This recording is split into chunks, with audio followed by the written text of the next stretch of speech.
In a neighborhood of tightly manicured lawns, Jane Giblin's yard stands out, an ecosystem on its own, flourishing with diversity and life. Compared to a typical suburban garden, Jane's might look overgrown or out of control, but every plant here has a purpose and every plant thrives, because this is where they are meant to be. Jane's garden is a native plant garden. Nobody comes in this yard that doesn't say, wow. The yard is a statement in itself. A statement about the role of humans in the landscape and the part we all have to play. It's a showcase that brings visitors in to explore and purchase native plants for their own gardens, but her yard wasn't always like this. When we moved here, this yard was just like every other yard on the street. It was just grass. Jane planted trees in her yard, but with the trees came sawflies, which she thought needed to be removed. I would light the thing with a match and burn it, until one day I was sitting on my porch and a chickadee came to eat those caterpillars in that web sack. And I thought, oh, wow.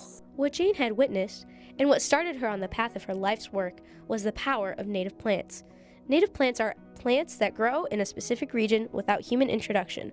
They have evolved and adapted over thousands of years to the local climate, soil, and other environmental conditions, which, according to ecologist Brendan Nolan, establishes vital relationships. Native plants are all about ecology, which is thinking in a system-wide way. When you put this plant in the ground, what type of relationships is it going to have with things around it? These flora and fauna, as it's an evolutionary, and we're talking thousands of years, have come together to create this relationship. These relationships are the foundation of the ecosystems.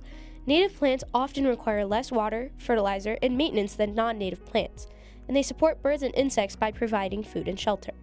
This support, according to Rochester Pollinators founder Marilyn Trent, is what makes native habitats so important.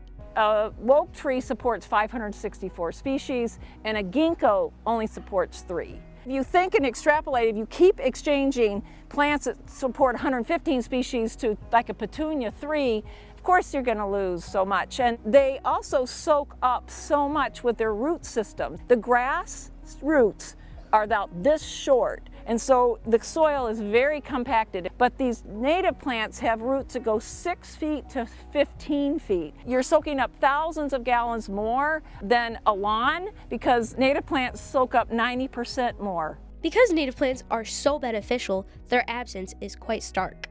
And with over 40 million acres of natural habitat replaced by lawn in recent decades, the increased pesticide use, light pollution, and loss of native plant choice at local garden centers has a catastrophic impact on the pollinators. Nothing in this yard would be in bloom without pollinators. The crabapple trees wouldn't have crabapples.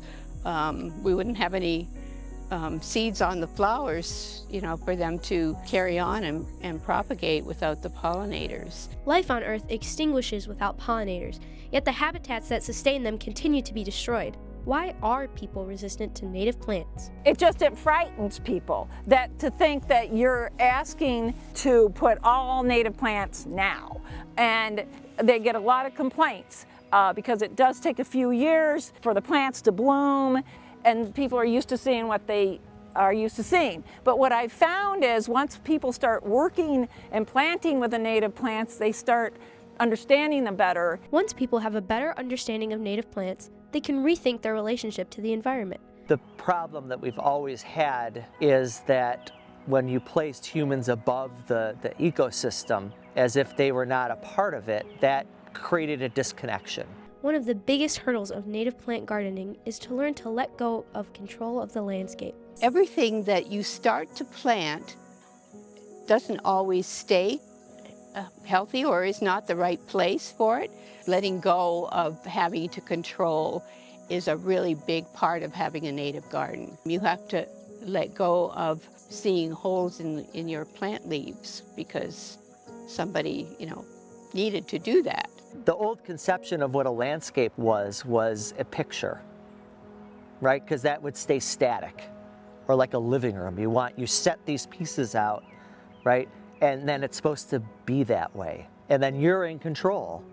So part of this is that it's a little bit of letting go, right?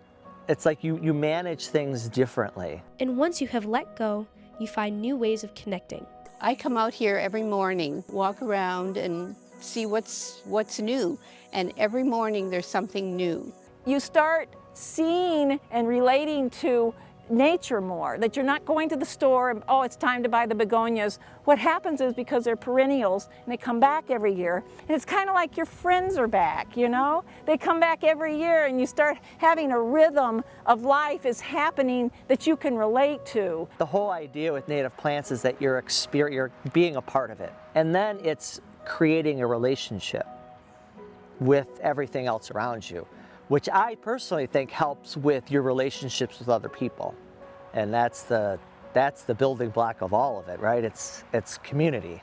Though the environmental outlook for the world is bleak, with native plants you can have a positive impact in your own backyard.